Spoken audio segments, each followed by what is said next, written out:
This guy has a computer chip literally implanted under his skin, and he asked for it. He wanted it. It's called a radio frequency identification device, or RFID. The most appealing reason for doing it was simple convenience in my life. I could start replacing my door locks for electric door locks. I could stop typing my password at the computer, and I would be able to modify custom electronics I build to allow secure access where only I can wipe my hand. At the same time, it's nice because it's really a wireless, no-contact technology. I can just simply wave my hand rather than actually touching things and lining up my thumbprints right or getting my eye scanned and bending over for that.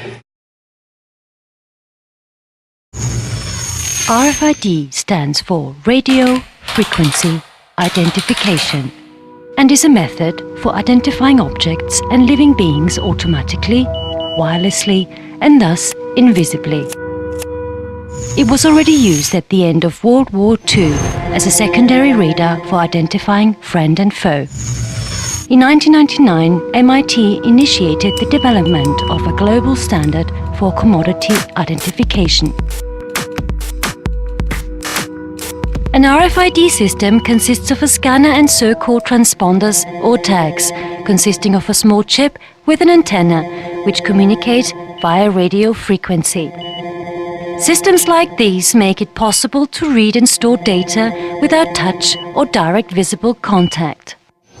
The serial numbers of the tags, which are unique worldwide, enable the tracing of individual profiles and paths of tags. RFID systems are currently in use for car keys, pets, lock systems, flight baggage, subway tickets, travel documents, admission tickets, shoe soles, shackles, books, and much more.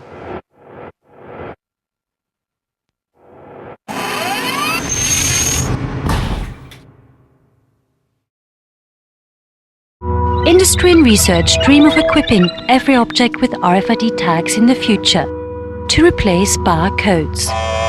Whereas corporations want to increase profits by reducing staff and with more efficient processing and marketing of data collections, consumers are mainly to gain more time. A few examples.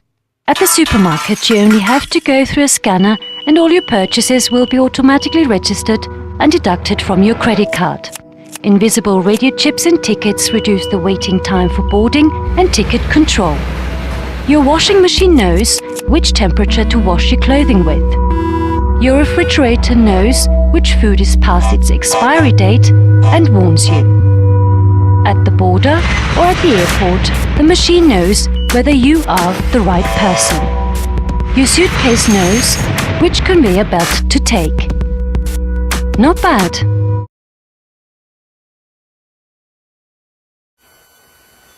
Imagine a world of no more privacy, where your every purchase was monitored and recorded in a database, where your every belonging was numbered, where someone many states away or perhaps in another country had a record of everything you had ever bought, of everything you owned, of every item of clothing in your closet, every pair of shoes.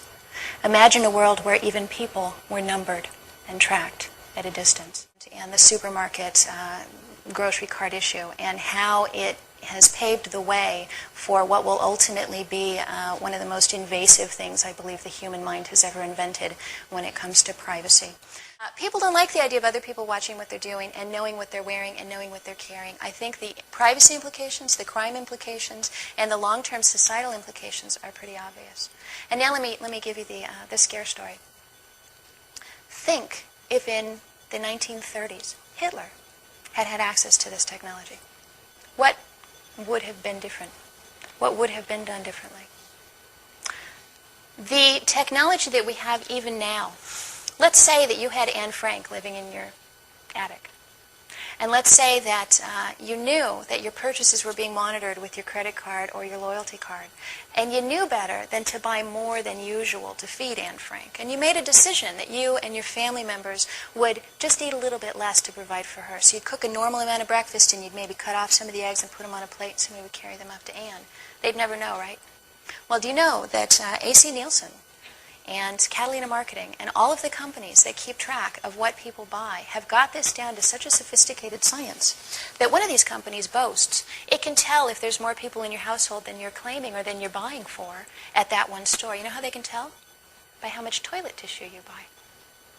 So unless you're sharing toilet tissue and being careful that Anne Frank only gets the little extra bit of leftover toilet tissue, they're going to know.